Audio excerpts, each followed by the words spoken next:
안녕하세요. 저는 스튜디오 히치의 박희찬입니다. 저는 2017년도에 영국에서 돌아와서 2018년에 스튜디오 히치를 설립하고 건축, 산업 디자인, 인터랙션, 가구, 다양한 분야의 프로젝트를 진행하고 있습니다.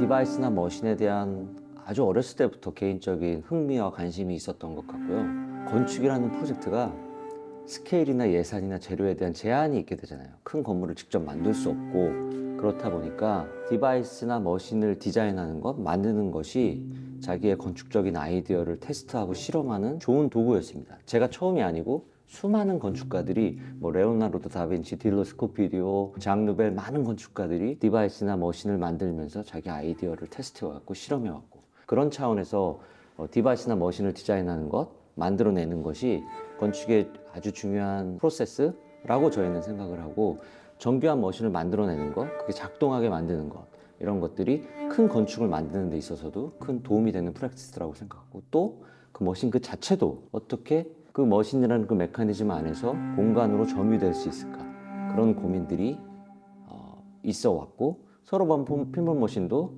그거하고 같은 맥락에 있는 거죠. 거대한 자이언트 핀볼 머신인데 사람들이 거기를 여행하고 랜드스케이프를 경험하고 하는 것들이, 그런 어떤 머신에 대한 관심이 건축으로 확장된 예라고 할 수 있습니다.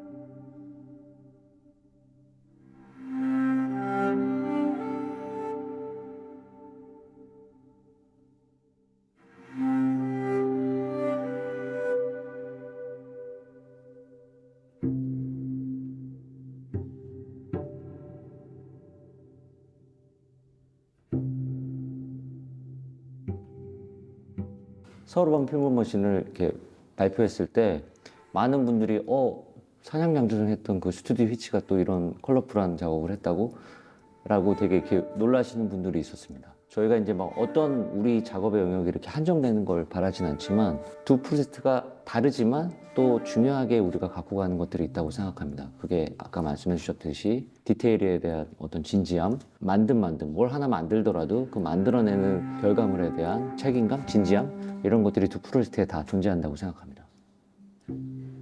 잘하고 있나요, 제가 지금?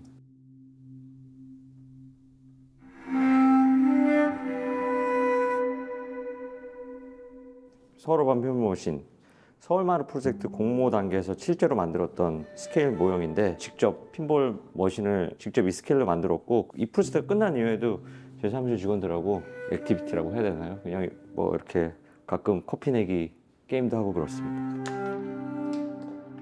여기 있는 이 재료들이 실제로 이제 버려져 있는 오리알로 만든 바이오 플라스틱 재료를 이렇게 만들었고, 실제로 이제 핀볼 머신 프로젝트에서는 1대1 스케일로 가구나 퍼니처라든지 이런 거를 실제로 만들었고요.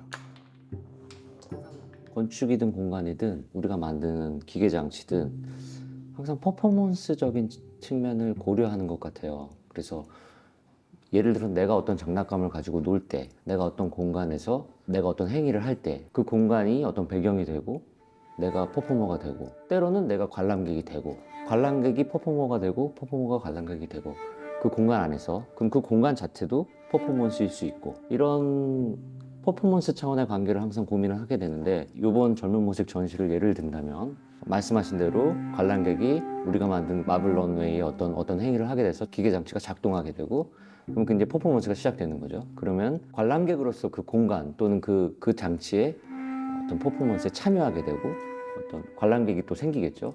그럼 어느 순간엔 또 관람객이 퍼포먼스에 참여하게 되고, 그러면서 공간이 배경이 되면서도 또 그 퍼포먼스의 주인공이 되기도 하고, 그런 차원에서 저희가 항상 어떻게 하면은 사용자들이 어떤 공간이나 장치나 이런 데 참여할 수 있게 만드는지, 그 인터랙션은 어떤 것인지 고민하게 되는 것 같습니다.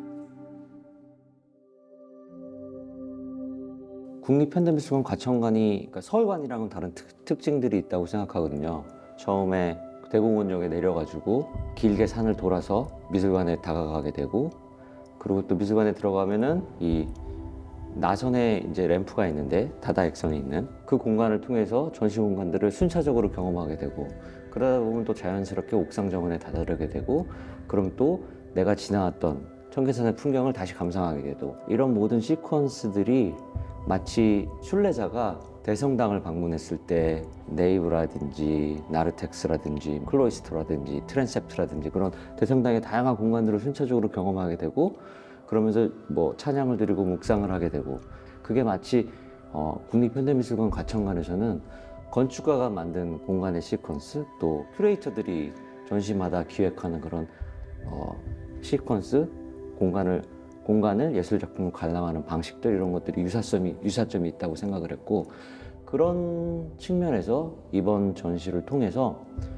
건축가가 만든 공간, 또 큐레이터들이 기획해서 만들어내는 공간의 시퀀스, 그걸 감상하는 관람객들, 이런 관계들을 리추얼이라는 측면에서 예찬해 볼 수 있으면 어떨까, 이런 아이디어에서 시작됐고, 그것이 우리가 전에 작업했던 서로번 핑몬모션처럼 사람들이 시각적으로 즐기고 경험하고 할 수 있는 장치, 디바이스, 머신이었으면 좋겠다. 그런 것이 미디움이 될 수 있겠다는 생각에서 이번 프로젝트를 기획하게 됐습니다.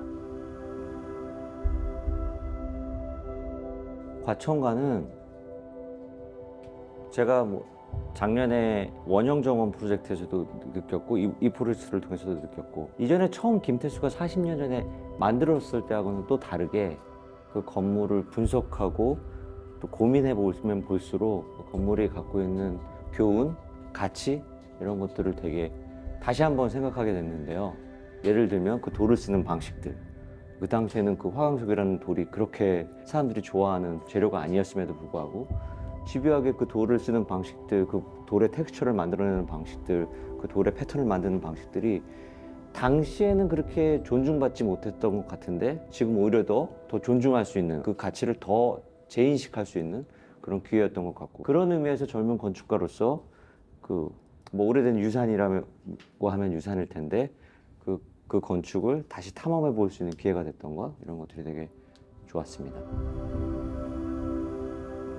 저희 이번 프로젝트를 하면서 리추얼에 대해서 되게 고민을 많이 해봤습니다. 어떤 리추얼이 있을까? 어떤 공간에 가면 어떤 리추얼이 사람들을 이렇게 작동하게 만들까? 일반적으로 건축가 하면은 사람들이 욕조에 앉아가지고 따뜻한 물에 앉아가지고 어떤 기발한 아이디어가 떠올라서 그걸로 스케치를 싹 옮겨서 디자인이 되고 건물이 된다고 생각을 하시는데, 일반적으로 그렇게 하면 다 엉뚱하게 나오더라고요.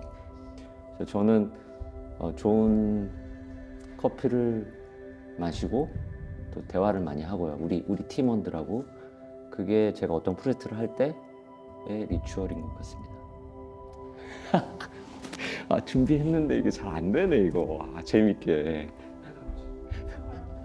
그렇죠. 이렇게 커피를 한 잔. 아이디어가 떠올랐습니다. 뭐 이렇게 돼야 되는데, 이런 건 안 되는 것 같고.